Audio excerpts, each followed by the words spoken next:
Subsection 16 manufacture और produce, यानी कि मैन्युफैक्चर और प्रोड्यूस हम under the sale tax act 1990 हम लोग प्रोसेस ऑफ मैन्युफैक्चर और प्रोसेस ऑफ प्रोडक्शन किसे कहेंगे? वो कह रहे मैन्युफैक्चर और प्रोड्यूस में शामिल है clause A, any process in which an article singly और in combination with other article material components is either converted into another distant article or product or is so changed, transformed or reshaped that it become capable of being put to use differently or distinctly. So इसमें basically वो कह रहे हैं इससे मुराद manufacture produce से मुराद एक ऐसा process है जिसमें एक आर्टिकल या तो वो अकेला ही या फिर वही आर्टिकल किसी दूसरे आर्टिकल्स कंपोनेंट्स और मटेरियल्स के साथ मिलकर एक इस तरह एक ऐसे डिफरेंट प्रोडक्ट में ट्रांसफॉर्म चेंज और रिशेप हो जाता है कि उसे अब आप एक डिफरेंट यूज़ के लिए इस्तेमाल कर सकते हो। तो ऐसे प्रोसेस को इस कानून की ज़ुबान में हम लोग मैन्युफैक्चर और प्रोडक्शन का प्रोसेस कहेंगे। नंबर 1 एक तो ये चीज़ मैन्युफैक्चर और प्रोडक्शन में कहलाएगी। Secondly and include any process incidental और ancillary to the completion of manufacturing product. इसी तरह इस मैन्युफैक्चरिंग प्रोडक्ट को कंप्लीट करने इसके लिए जो प्रोसेस इससे रिलेटेड है, इंसिडेंटल से जो प्रोसेस इसी मैन्युफैक्चरिंग प्रोसेस से रिलेटेड है ताकि ये मैन्युफैक्चर प्रोडक्ट कंप्लीट होकर आपके हाथ में आ सके, उसे भी हम मैन्युफैक्चर और प्रोड्यूस ही कहेंगे अंडर दिस लॉ। अब इस पॉइंट को जो है वो हम एक एग्जांपल से समझते हैं कि मिसाल के तौर पर इन्होंने कहा कि जब एक ऐसा प्रोसेस जिसमें एक प्रोडक्ट अकेला ही यूज़ हो रहा है, इस तरह आप उसे इस तरह ट्रांसफॉर्म इस तरह रिशेप कर रहे हो कि वो एक डिफरेंट यूज़ के लिए इस्तेमाल होगा, या कोई भी जो प्रोसेस उससे रिलेटेड इसी आखिरी इसका फाइनल टच देने के लिए इस मैन्युफैक्चर प्रोडक्ट को होने के लिए एक प्रोसेस जो इससे रिलेटेड हो किया जाता है वो क्या है? वो मैन्युफैक्चर प्रोडक्ट है अंडर दिस लॉ। अब इसको एक एग्जांपल समझते हैं। मिसाल के तौर पर आपका एक फील्ड है, उस पर आपके राइस उगाते हो आप लोग ना, आपका जो है वो चावलों का खेत वगैरह है, जो राइस फील्ड है। अब यहाँ पर क्या हुआ, जब आपके पास चावल सारे आ गए, राइस आपके पास इकट्ठा हो गया, आपने क्या किया, आपने इस आपकी एक फैक्ट्री है, फार्म से आपने अपने राइस लिए और अपनी फैक्ट्री में आपने इनको राइस फ्लोर में कन्वर्ट कर दिया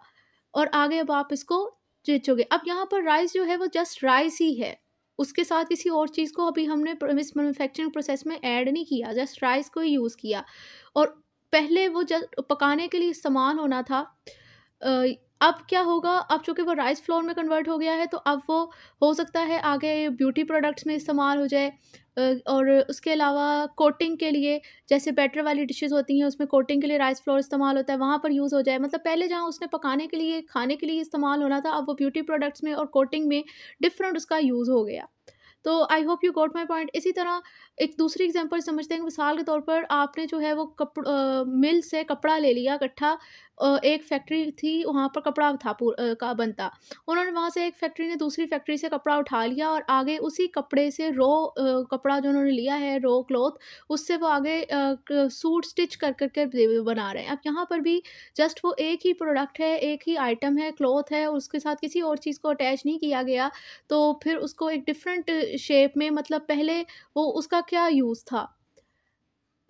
लेकिन अब उसको आप लोगों ने डिफरेंट प्रोडक्ट्स में चेंज कर लिया। हो सकता है आपने हैंडकरचीफ बना लिए, या हो सकता है आपने बेडशीट्स बना ली, या हो सकता है आपने उसी कपड़े से जो है वो ड्रेसेस बना लिए, तो अब आपने उसको डिफरेंट यूजेस में ले आए, उसकी शेप ही चेंज हो गई। अब वो पहनने के लिए भी इस्तेमाल हो रहा है, वो बैठने के लिए भी इस्तेमाल हो रहा है, डेकोरेशन के लिए भी, किसी भी यूज़ के लिए। तो अब आई होप आपको ये पॉइंट भी समझ आ गया होगा। अब ये तो था कि अगर एक प्रोसेस, एक चीज़ में सिंगल इस्तेमाल करूँ, इस तरह उसको प्रोसेस करूँ, इस तरह उसे ब्यूटीफाई करूँ कि वो उसकी शेप ही चेंज हो जाए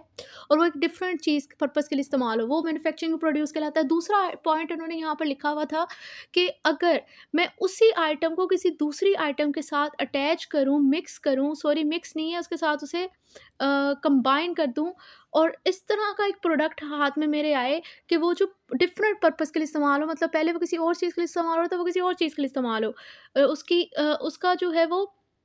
एक तरह अच्छा देखिए यार, मैन्युफैक्चरिंग में होता ही यही है कि जब आपकी चीज़ की ना शेप बदल जाए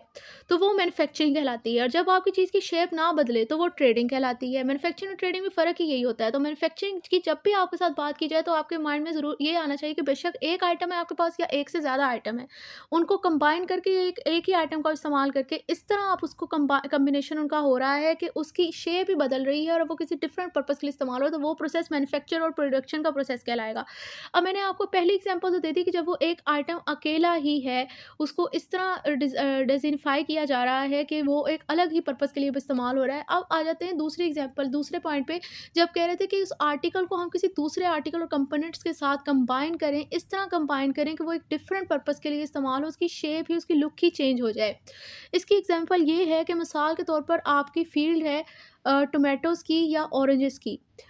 पहले टोमेटोज़ पे चलते हैं ना, उसकी टोमेटोज़ की, इस बंदे की फ़ील्ड है। उसने क्या किया, वहाँ से उसने टोमेटोज़ लिए और फिर आगे उसी टोमेटोज़ की या तो उसमें केमिकल्स वग़ैरह डाल के और कुछ और मटीरियल्स डाल के या तो क टोमेटो प्यूरीज़ उसने बनाकर बेचनी शुरू कर दी या केचअप बनाकर बेचना शुरू कर दी। इसी तरह ऑरेंजेस हैं, ऑरेंजेस को भी उसने फार्म था उसका, वहाँ से उसने ऑरेंजेस लिए, उनको जो है उनका जूस बना के उनको पैक ड्रिंक के तौर पर बेचना शुरू कर दिया। अब उसके साथ अब देखा जाए तो यहाँ पर ऑरेंजेस तो हैं और वहाँ पर भी टोमेटोज़ तो हैं, लेकिन हम लोग जब भी केचअप को देखते हैं, इंग्रेडिएंट को देखते हैं, इसी तरह ऑरेंज जूस को भी जब आप देखते हो तो वहाँ पर इंग्रेडिएंट्स में आपको कुछ केमिकल्स और प्रिजर्वेटिव्स और फूड कलर केमिकल्स के ऐड लिखे और इतने परसेंट शुगर, फास्फोरस, सोडियम, ये सारी चीज़ें आप इंग्रेडिएंट्स में अगर आप कोई भी खाने की चीज़ चेक करें तो उधर आपको देखने को मिलेगी। तो इसका मतलब ये होता है कि वो जस्ट वो एक रॉ ऑरेंजेस और टोमेटोज़ वहाँ पर यूज़ नहीं हुए, वहाँ पर अदर कंपोनेंट्स भी इसके साथ इस्तेमाल हुए, मतलब वो कंबाइन हो रही दूसरी चीज़ों के साथ। तो इस तरह है कि पहले ये इस्तेमाल होना था, पहले ये रॉ था, रॉ टोमेटो था, रॉ ऑरेंजेस था, लेकिन अब अब उसका पर्पस ही बदल गया। मतलब वो ऑरेंज जो पहले खाने के लिए इस्तेमाल होना था वो पीने के लिए इस्तेमाल होगा। इसी तरह वो टोमेटोज़ जो पहले खाना बनाने में किसी जगह पे भी या सैलेड में इस्तेमाल होना था, वो अब टोमेटो प्यूरीज़ बन गई है, तो वो सिर्फ़ अब पिज़्ज़ा और पास्ता में यूज़ होगी। इसी तरह जो है वो केचअप हो गई है, तो वो आपकी फ़ास्ट फ़ूड के साथ इस्तेमाल हो जाएगी या बारबेक्यू आइटम्स के साथ इस्तेमाल हो जाएगी। उसका पर्पस ही बदल गया। तो आई होप अब कि आपको पॉइंट समझ आ गए होंगे कि मैं क्या कहना चाह रही। नेक्स्ट आ जाते हैं क्लास बी की तरफ। वो कहते हैं कि process of printing, publishing, lithography and engraving. अब ये जो सारे प्रोसेस है ना, प्रिंटिंग, पब्लिकेशन, लिथोग्राफी, इंग्रेविंग, ये सारी चीज़ें भी मैन्युफैक्चर प्रोड्यूस कहलाती हैं, प्रोसेस ऑफ मैन्युफैक्चर और प्रोड्यूस कहलाती हैं under the sale tax act 1990। अब ये टर्म्स क्या हैं, इनको हम लोग ना एग्जांपल समझते हैं। प्रिंटिंग मिसाल के तौर पर जैसे कि टेक्सटाइल इंडस्ट्री है, वहाँ पर टेबल प्रिंटिंग होती है सूट्स पे, जो प्रिंट डिज़ाइन बने हुए होते हैं। आप अगर मार्केट में जाएँ तो आपको वहाँ पर डिफरेंट तरह की कैटेगरीज़ के क्लॉथ्स नज़र आएँगे। कुछ पे एम्बोस होती है, कुछ के ऊपर लेज़र कटिंग होती है, कुछ के ऊपर प्रिंटिंग हुई हुई होती है और कुछ के ऊपर जो है वो धागे का काम हुआ होता है, मतलब कढ़ाई वाले ड्रेसेस होते हैं। तो अब यहाँ पर बात हो रही है प्रिंटिंग की। प्रिंटिंग की मिसाल के तौर पर जैसे कि हम लोग लॉन के ड्रेसेस देख लें या फिर विंटर के भी देख लें, मतलब जिस सूट पे कोई डिज़ाइन नहीं बना हुआ होता, प्रिंटिंग हुई हुई होती है, जिसे वो टेबल प्रिंटिंग कहते हैं। तो वो एक तो ये यानी टेक्सटाइल इंडस्ट्री, ये प्रोसेस भी प्रिंटिंग, यानी ये अगर सूट्स पे प्रिंटिंग वगैरह हुई हो वो भी मैन्युफैक्चर कहलाएगा। इसके अलावा पब्लिशिंग, जैसे कि यानी कि हमारी किताबें जो पब्लिश होती हैं, ये सारी चीज़ें। और उसके अलावा लिथोग्राफी भी एक प्रोसेस ऑफ प्रिंटिंग ही है, लेकिन यहाँ पर फ़र्क ये इतना है कि यहाँ पर जो है प्रिंटिंग होती है एक फ्लैट सरफेस पे, जैसे स्टोन पे, जैसे कि टाइल्स वगैरह हो गई, जैसे कि जो है वो इंटीरियर डिज़ाइनिंग का सामान हो गया सारा। और इसके अलावा इंग्रेविंग की अगर बात करें, जैसे कोई नक्शो-नगार हुए होते हैं किसी चीज़ के ऊपर, जैसे कि वो होता है स्कल्पचर वर्क। और इसी तरह एम्बोस प्रिंटिंग का जो काम होता है, वो सूट्स वगैरह पे डिज़ाइन हुए होते हैं। आप देखते हो कि कुछ सूट्स पे ना कुछ ऐसे डिज़ाइन होते हैं जो कि ना बहुत ज़्यादा प्रोमिनेंट उभरे हुए होते हैं, तो वो इंग्रेविंग हुई हुई होती है, उसे हम एम्बोस प्रिंटिंग कहते हैं। तो ये सारी चीज़ें भी जो हैं वो बेसिकली ये भी मैन्युफैक्चरिंग का प्रोसेस कहलाता है। अगर मैं इसे ज़्यादा कन्फ्यूज़ ना करूँ तो आई होप आपको ये सारा समझ आ रहा होगा। अगर ना समझ आ रहा हो तो आप कमेंट सेक्शन में क्वेश्चन कर लें। नेक्स्ट है class C, process and operation of assembling, mixing, cutting, diluting, bottling, packaging, repacking और preparing of goods in any other manner. अगर मैं इस सारे पॉइंट को सिर्फ एक लफ्ज़ में कहूँ कि ये फूड फैक्ट्री की तरफ इशारा कर रहे हैं, कि जैसे कि फूड फैक्ट्री में हम देखते हैं कि वहाँ पर कुछ आइटम्स असेंबल्स हुए होते हैं, उनकी मिक्सिंग हुई होती है, कट, डाइल्यूट, बॉटल, पैकेट और रीपैकिंग। जैसे आप किसी भी सुपर मार्केट में चले जाएँ, किसी बिग स्टोर में चले जाएँ, जैसे कि फैसलाबाद में अल-फतेह है और जो उधर है कराची में तारिक रोड है आई गेस, या हैदरी है, कुछ इस तरह का ही है। और इसी तरह सरगोदा की अगर बात करें तो सरगोदा में इम्तियाज़ मॉल है। अगर आप यहाँ पर किसी भी बड़े स्टोर पर चले जाएँ तो वहाँ पर आपको देखने को मिलेंगे कि जो है वो वहाँ पर ना इवन के चाहे वो बीफ हो या पोल्ट्री आइटम्स या फिर आपकी वेजिटेबल्स डेली यूज़ की या नट्स वगैरह, वो एक प्रॉपर फॉर्म में पैक हुए हुए होते हैं। वो आपको चीज़ें देखने को मिलती हैं, या इसी तरह कोई चीज़ें आपस में मिक्स हुई होती हैं, बोटलिंग हुई होती है सारी, मतलब प्रॉपर तरह से ये सारी चीज़ें जो हमें पैकेजिंग में मिल रही हैं। कहने का मकसद ये है कि जो आम कंज्यूमर को पैकेजिंग में मिल रही है, ये ऐसे तो नहीं ना आई, ये ज़ाहिर है किसी पर्सन की वहाँ पर किसी की ये आइडियोलॉजी थी कि इस तरह आइटम्स मिले लोगों को। उसने इन चीज़ों को आपस में असेंबल किया, उसने उसने आपस में उनकी मिक्सिंग की, उनको कट डायलूट, बोटलिंग और पैकेजिंग में रीपैकिंग करके लेकर आया। तो वो बाकायदा फूड फैक्ट्री होती है। फूड फैक्ट्री, अगर आप कोई फूड फैक्ट्री की डॉक्यूमेंट्री वगैरह देखें, आप नेट पर सर्च करें, कोई भी फूड फैक्ट्री आप लिख कर देखें, और वहाँ पर आपको देखने को मिलेगा कि किस तरह फैक्ट्री के अंदर बोटलिंग, जैसे कि कोक हो गई, पेप्सी, में कोई भी वो पूरी बोतल बनकर बोटलिंग होकर आ रही है। वो प्रोसेस एक मैन्युफैक्चरिंग का है ना, कि वो पहले उन्होंने बनाई और फिर उसको उस पे बोटलिंग की शक्ल में, हर एक का अपना वे ऑफ पैकिंग है, उसे लेकर मार्केट में आए। इसी तरह KNS को ले लें, वहाँ पर भी उन्होंने बीफ से या पोल्ट्री की से चीज़ें बनाई, नगट्स, कबाब वगैरह चीज़ें उन्होंने बनाई, या फिर अब तो उसमें हांडी कट भी आ गया है, तो वो सारी चीज़ें भी उन्होंने लेकर आए, तो उन्होंने उसको एक पैकिंग और रीपैकिंग की फॉर्म में लेकर आए। इसी तरह इसी तरह जो है वो हम देखते हैं कि आजकल जो लोकल लेवल पे भी लोगों ने नट्स और इवन के प्रॉन्स वगैरह, ये सारी चीज़ें ये सैम्बल की होती हैं और इन्हें भी पैक फॉर्म में लेकर आए हुए हैं। इसी तरह जो है जो फ्रूट्स और वेजिटेबल्स हैं वो भी कट फॉर्म में आ रही हैं, मिक्सिंग हुई। मिक्सिंग के अंदर जैसे कि आपके आ जाते हैं बहुत ज़्यादा, ये आपने इश्तिहार जो सुना होगा, नेशनल के 12 मसालों से तैयार की हुई बिरयानी की रेसिपी, वो जो आता भी है ऐड के, और नेशनल और शान के, वो मिक्सिंग उन्होंने डिफरेंट, वो कहते हैं ना कि खालिस मसालों से तैयार करता, तो वो उन्होंने सारे मसाले आपस में मिक्स किए हुए हैं, और जिसमें उनका क्लेम होता है। अब अगर उन पे भी कभी केस हो जाए तो वो अलग बात है कि पता चले कि कितने ये सच्चे हैं, लेकिन वो उनकी अपना तो उनका क्लेम है ना कि ये हमने इतने मसालों से तैयार किया हुआ है, इसमें ये मसाला शामिल है। जैसे कि रेडीमेड फूड अब आप लोग बनाते हैं, उसमें वो पहले ही मिक्सिंग हुई होती है, लेकिन किसी बंदे की आइडियोलॉजी तो है ना। तो अगर यहाँ पर अगर हमें सिंपल एक्सप्लेन करूँ ना, तो यहाँ पर जो क्लाउज सी है ना, ये सारे जो लफ्ज़ यूज़ हुए हैं ना, ये आपको कहीं न कहीं फूड फैक्ट्री में मिल जाएँगे। अगर इसको आपने इस पॉइंट को बहुत अच्छे से समझना है, तो ज़रूरत तो नहीं है, मेरे ख़्याल से मैंने काफ़ी एग्ज़ाम्पल दे दी, ज़रूरत तो नहीं है, लेकिन आप अपने वे ऑफ़ अंडरस्टैंडिंग के लिए कोई भी फूड फैक्ट्री लिख कर देखें गूगल पे, यूट्यूब पे जाके फूड फैक्ट्री लिखें, वहाँ पर आपको काफ़ी डॉक्यूमेंट्रीज़ देखने को मिलेगी। वहाँ पर अब आप देखेंगे, चेक करेंगे, तो वो आप देखेंगे कि किस तरह एक चीज़ कट होकर आ रही है आपके पास, पैकेजिंग में रीपैकिंग और बॉटलिंग की फॉर्म में, कोई ना कोई एक प्रोडक्ट आ रहा है मार्केट में, और उसका अपना उनका फॉर्म ऑफ पैकिंग, उनकी असेंबलिंग और प्रोसेस ऑफ असेंबलिंग ना, उन चीज़ों को इकट्ठा करने का, वो उनका डिफरेंट है। तो ये सारी है, ये सारी चीज़ें बेसिकली मैन्युफैक्चरिंग और प्रोड्यूस कहलाता है। ये सारा प्रोसेस जो है मैन्युफैक्चरिंग प्रोड्यूस कहलाएगा। आई होप ये पॉइंट आपको मैन्युफैक्चर और प्रोड्यूस का तो आपको क्लियर हो गया होगा। नेक्स्ट आ जाता है सबसेक्शन 17, मैन्युफैक्चरर और प्रोड्यूसर। मैन्युफैक्चरर और प्रोड्यूसर से क्या मुराद है? मैन्युफैक्चरर और प्रोड्यूसर से क्या मुराद है? So category means a person who engage whether exclusively or not in the production or manufacture of goods, whether or not the raw material which the goods are produced and manufactured are owned by him. इसमें कह रहे हैं इससे मुराद वो person है जो कि involve है in the production manufacturing of the goods. और प्रोडक्शन मैन्युफैक्चर क्या है वो हम लोग इससे ऊपर सबसेक्शन 16 में पढ़ चुके हैं। मतलब एक ऐसा पर्सन जो कि गुड्स की चीज़ों की मैन्युफैक्चरिंग प्रोडक्शन में इन्वॉल्व है, उसे कानून की ज़ुबान में मैन्युफैक्चरर और प्रोड्यूसर कहा जाएगा। अब दो चीज़ें इस मैटर में इममटेरियल है। नंबर वन तो ये कि बेशक वो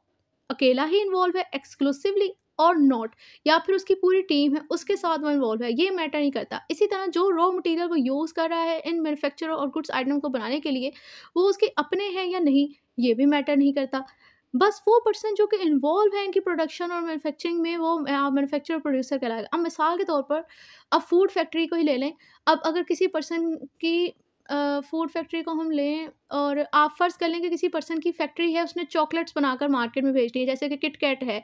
वो मालिक आपको फैक्ट्री में खुद नज़र आएगा, उसने अपनी पूरी टीम रखी हुई होगी। इवन कि हम लोग देखते हैं बाहर फूड फैक्ट्री की ज़्यादातर ना डॉक्यूमेंट्रीज आपको मिलेंगी अब्रॉड कंट्रीज़ की, और वहाँ तो पता नहीं कौन कौन सी चीज़ मार्केट में इंस्टेंट फूड के नाम से आई हुई है। तो वहाँ पर उन्हें ना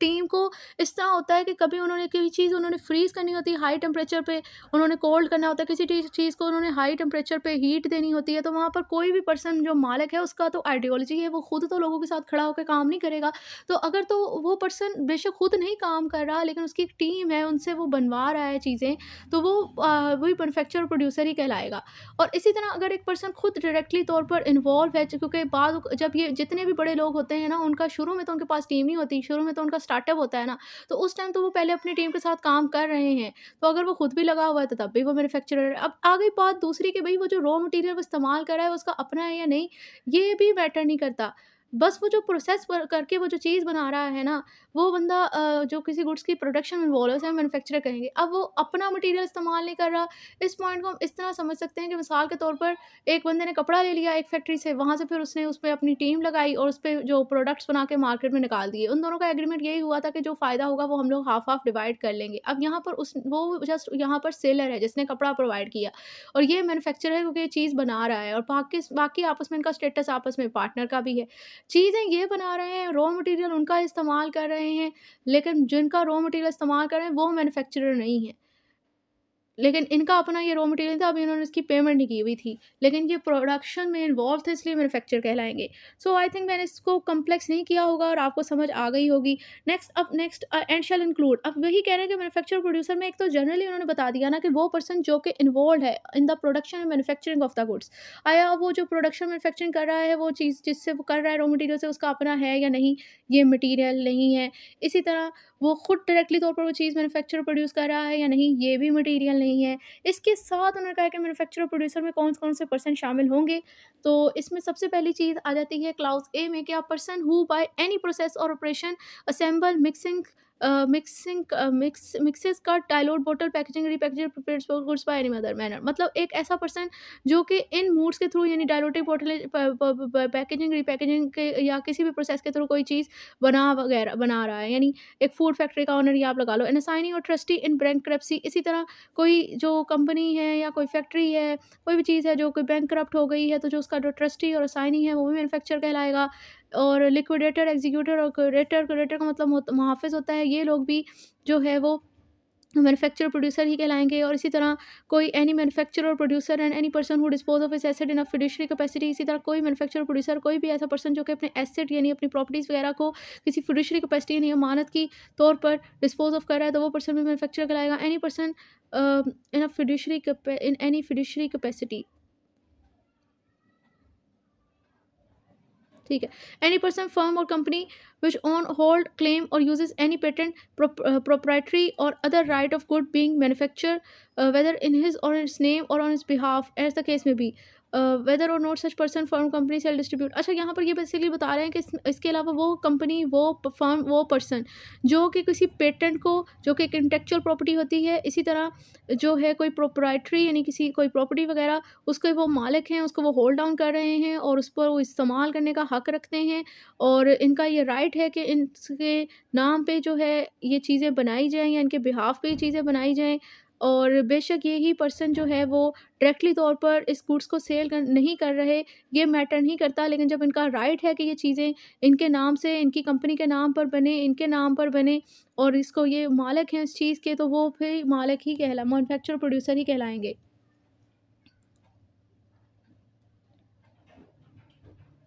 अब इसको इन्होंने क्या इसलिए कहा है कि बेशक वो इस चीज़ को डायरेक्टली तौर पर डिस्पोज़ ऑफ करने में इन्वॉल्व नहीं है, लेकिन वो फिर भी मैन्युफैक्चरर कहलाएँगे। मिसाल के तौर पर अब जो भी है किटकैट की एग्ज़ाम्पल ले लें, जो किटकैट की एक चॉकलेट है, वो जिसका फ़ॉर्मूला है, वो उसका फ़ॉर्मूला उसका है, इसकी इंटेलेक्चुअल प्रॉपर्टी है, इसका मतलब उसके पास पेटेंट है उसका उसका। तो अब जितनी भी उसकी किटकैट की फैक्ट्री में चॉकलेट वगैरह बनेगी, अब वो उसका फ़ॉर्मूला है, उसका नाम है, उसका राइट है कि उसके नाम से ये चीज़ बने, और आगे जब वो बेची जा रही, बेशक वो डायरेक्टली तौर पर इन्वॉल्व नहीं है, वो किटकैट की चॉकलेट पता नहीं कहाँ-कहाँ सेल आउट हो रही है, वो डायरेक्टली तौर पर तो उसे डिस्ट्रीब्यूट नहीं कर रहा, लेकिन वो बंदा भी मैन्युफैक्चरर ही कहलाएगा। अब provided that for the purpose of refund under this act only, provided that for the purpose of refund under this act only such shall be treated as manufacturer cum exporter who own or has his own manufacturing facility to manufacture or produce the goods exported or be exported। और कहना है कि under this act जब आप लोगों ने refund claim करना है ना, तो रिफंड के हवाले से सिर्फ वो पर्सन मैन्युफैक्चरिंग कम एक्सपोर्टर से मुराद ये है कि वो मैन्युफैक्चर और एक्सपोर्टर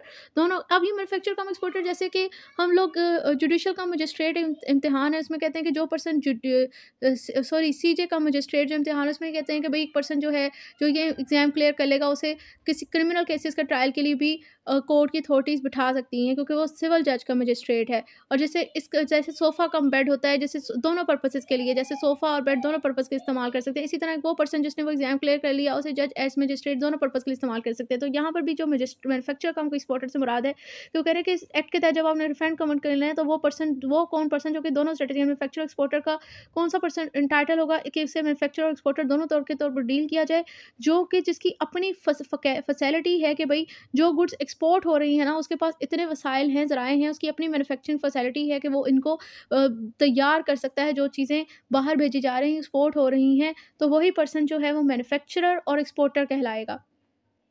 और ऑफिस ऑफ इनलैंड रेवेन्यू से मुराद वो ऑफिसर है जो सेक्शन 30 के तहत अपॉइंट हो। फिर ऑनलाइन मार्केट प्राइस की अगर हम बात करें, ऑनलाइन मार्केट प्राइस की अगर हम बात करें तो इसमें कहते हैं कि include an electronic interface such as a market place, e commerce platform, portal, similar means which facilitate sale of goods including third party sale in any of the following manner namely। अब इससे मुराद ये है कि इससे मुराद वो electronic interface मतलब इससे मुराद वो डिजिटल प्लेटफॉर्म है जिसमें e commerce platform, market place और इसी तरह के सिमिलर पोर्शल और मीन्स वगैरह आ जाते हैं जहाँ पर सेल ऑफ गुड्स हो रही है और जिसमें थर्ड पार्टी भी इन्वॉल्व है, मतलब किसी तीसरी पार्टी के थ्रू भी चीज़ें की खरीदो फरोख्त जारी है। इन तरीक़ोकार के तहत जो है वो सेल ऑफ गुड्स, मतलब आप ये कह रहे हो कि ओपन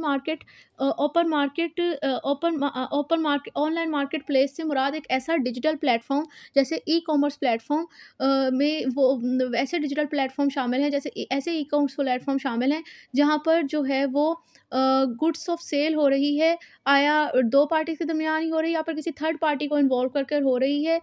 इन तीन मेथड्स के थ्रू इन फॉलोइंग मैनर्स के थ्रू ये सेल ऑफ गुड्स हो रही है। जैसे लाइक इस तरह कि आप लोग जो है वो कंडीशन और कंट्रोलिंग द टर्म्स, सेल की जो टर्म्स और कंडीशन है उसको कंट्रोल आउट करके, और मैं आपको ना ये मैं क्लियर कर लूँ, मैं फिर एग्जांपल से आज इसको समझाऊंगी। By controlling the terms and condition of the sale, मतलब इस तरह आप लोग सेल आउट कर रहे हो सेल की कंडीशन और टर्म्स को कंट्रोल करके, और authorising the charge to customer, जैसे वो कहते हैं ना कि आप डिलीवरी चार्जेस कस्टमर्स को पे करने पड़ते हैं, तो वो कह रहे हैं कि उनको ये अथॉरिटी देके कि मतलब जिस पेमेंट ऑफ सप्लाई, मतलब जब आप COD, ये मतलब होता है ना कि ऑनलाइन पेमेंट करते हैं तो इतने चार्जेस लगेंगे, कैश ऑन डिलीवरी करते हैं तो इतनी, वो उन्हें अथॉरिटी दी हुई है कि अगर आप अभी पेमेंट कर दें तो फिर आपको डिलीवरी चार्जेस नहीं लगेंगे। इस तरह वो सेल ऑफ गुड्स डील को कंट्रोल कर रहे हैं। या फिर उन्हें कह दिया जाता है कि भाई आप COD कैश ऑन डिलीवरी कर लें तो फिर आपको डिलीवरी चार्जेस देने पड़ेंगे। तो इस तरह वो कह रहे हैं उनको अथॉरिटी दे दी है कि पेमेंट ऑफ सप्लाई के हवाले से, और इसी तरह ऑर्डरिंग और डिलीवरिंग द गुड्स, इसी तरह जो और गुड्स की ऑर्डर और डिलीवर करके जो सेल मैनेज हो रही है उसे हम क्या कहते हैं, ऑनलाइन मार्केट प्लेस। अब मैं अगर इसको एग्जांपल के साथ समझाऊं, जैसे कि हमारे पास वो कह रहे हैं कि ऑनलाइन मार्केट प्लेस ना, अगर आप इसको दोबारा समझें फिर एग्जांपल की तरफ जाते हैं, तो इसमें वो कह रहे हैं कि एक ऐसे डिजिटल प्लेटफॉर्म, एक ऐसे ई कॉमर्स डिजिटल प्लेटफॉर्म जहाँ पर सेल के चीज़ों की खरीदो फरोख्त हो रही है, आया दो पार्टीज़ के दरमियान डायरेक्टली हो रही है या फिर जो है वो हो रही है किसी थर्ड पार्टी को बीच में इन्वॉल्व करके इस तरह हो रही है।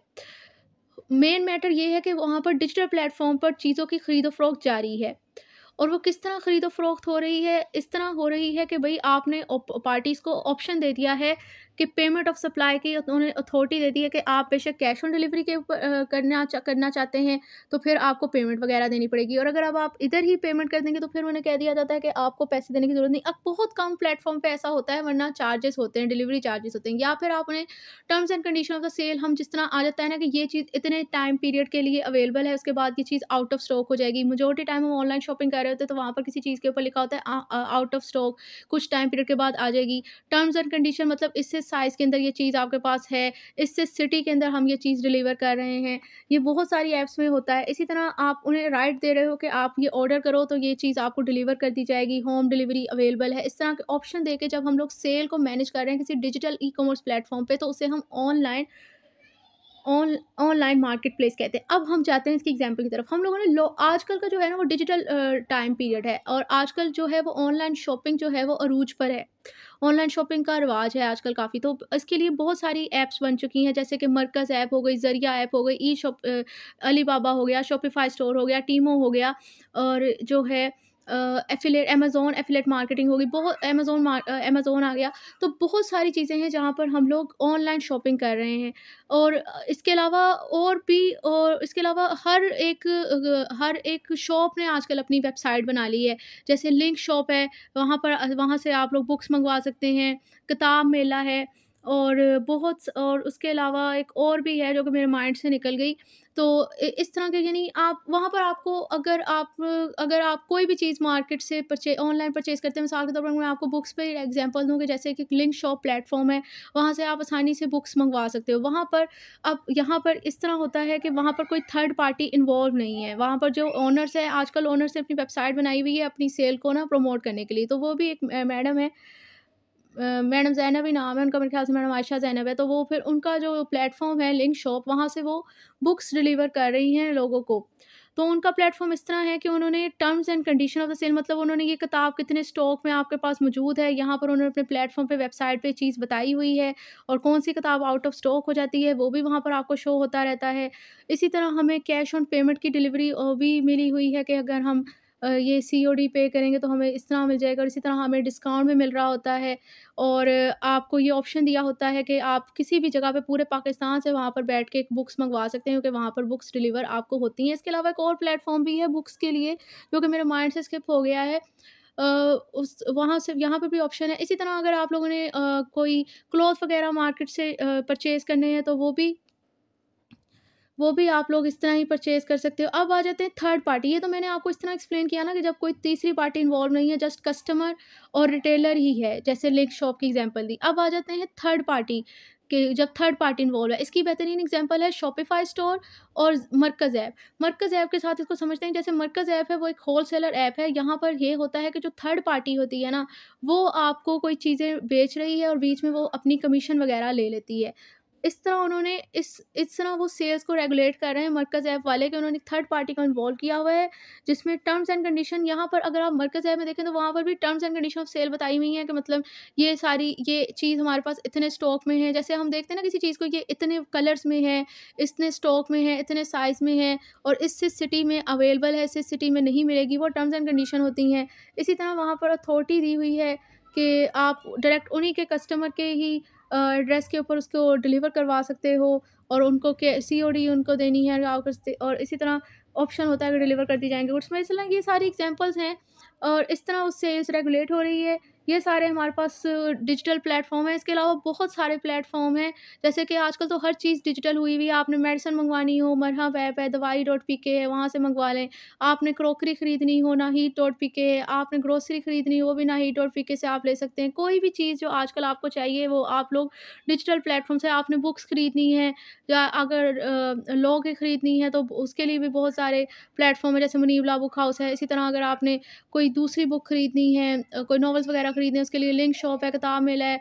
और वो पता नहीं कौन-सा है, वो मेरे माइंड से स्किप ही हो गया है, लेकिन वो बहुत अच्छा प्लेटफ़ॉर्म है, वो भी बुक्स परचेज़ करने के लिए। और इसी तरह कोई भी चीज़ अगर आपने खरीदनी है ना, क्लॉथ्स वगैरह खरीदने हैं, तो उसके लिए भी बेतहाशा प्लेटफ़ॉर्म है। तो हर चीज़ आजकल ऑनलाइन हो गई है। आप ऑनलाइन जो शॉपिंग करते हो ना, इसकी बेहतरीन एग्ज़ाम्पल जो है ये ऑनलाइन मार्केट प्लेस की, वो ऑनलाइन शॉपिंग ही है कि हमारे पास जो ये डिजिटल प्लेटफ़ॉर्म बन गए हैं, हर चीज़ की एक वेबसाइट हर लोगों ने बना ली है अपनी सेल को इंक्रीज़ करने के लिए और कस्टमर को और ज़्यादा फैसिलिटेट करने के लिए। और वहाँ पर अगर उनके कोई उन्होंने सेल मैनेजर रखे हुए हैं, यानी थर्ड पार्टी, या नहीं भी रखे हुए, खुद ही डायरेक्टली हो रही हैं, और इस तरह गुड्स की सेल हो रही है। ये इस तरह ऑप्शन उनको दे के, पार्टीज़ को terms and condition of the sale बता के, उन्हें ये ऑप्शन दे के कि आप सप्लाई करवाएँगे अपने घर तो पेमेंट आपकी इतने डिलीवरी चार्ज होंगे, ये उनको, या नहीं दे पेमेंट वो वैसे दे देंगे तो आपको ये अथॉरिटी दी जाती है कि फिर आप पे डिलीवरी चार्जेस नहीं लगते। या इसी तरह आप कोई गुड्स वगैरह डिलीवर करने का आपको ऑप्शन दे दिया जाता है। इस तरह जो सेल आपकी रेगुलेट हो रही है वो ऑनलाइन मार्केट प्लेस है।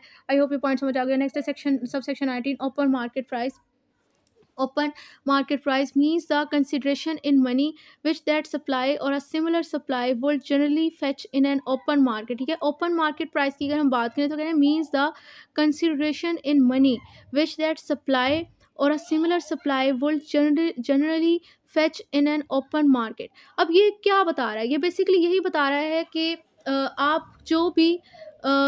जो चीज़ आप सप्लाई कर रहे हो उसी सिमिलर नेचर की सप्लाई की क्या कंसिडरेशन, मतलब क्या प्राइस है ओपन मार्केट में, उसे हम ओपन मार्केट प्राइस कहते हैं। हम इसको हम बेहतरीन एग्जांपल ये है कि हम इस तरह समझें कि जैसे आप लोग शॉपिंग करने जाते हो, अगर आप किसी चीज़ का रेट पूछते हो और आप फिर को कहते हो कि अच्छा ठीक है यहाँ से तो बहुत महंगी है, अब हम किसी और जगह पर जाके इसी प्रोडक्ट की प्राइस देखते हैं और वही सेम प्रोडक्ट आपको कहीं और से जो है वो सिमिलर सप्लाई की कहीं वो दूसरा मार्केट से आपको कोई और प्राइस मिल जाती है या फिर सेम प्राइस ही मिल जाती है। तो जब आप लोग कंट्रास्ट कर रहे होते हो कि इस दुकानदार ने तो मुझे इतनी प्राइस बताई थी और दूसरे दुकानदार से मुझे इतनी प्राइस मिली इसी सिमिलर प्रोडक्ट की, नहीं इसी सिमिलर सप्लाई की, तो वो जो प्राइस की कंट्राडिक्शन आप आपस में कर रहे हो वो बेसिकली वो ओपन मार्केट प्राइस है। मिसाल के तौर पर अगर आप जस्ट एक वेस्लिन का लोशन ही ले लें, उसकी आई थिंक सो इस टाइम मार्केट प्राइस जो है वो 600 या 660 है। तो उसके अगर आप लोग जाएं मार्केट में और पहले उसकी प्राइस आपको उस एक जगह से भी उतनी मिल रही है, दूसरी जगह से भी उतनी मिल रही है उसी सिमिलर सप्लाई की, तो वो आपकी मतलब सिमिलर सप्लाई की सेम प्राइस आपको मिल रही है, तो वो ओपन मार्केट प्राइस आपको पता चल गया कि ये प्रोडक्ट मार्केट में इतने रेट पर ही मिल रहा है।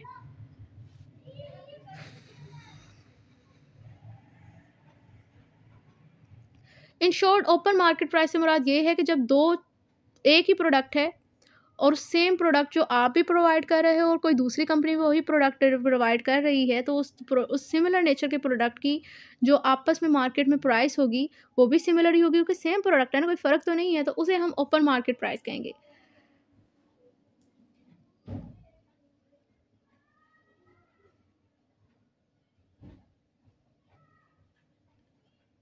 Subsection 20 output tax.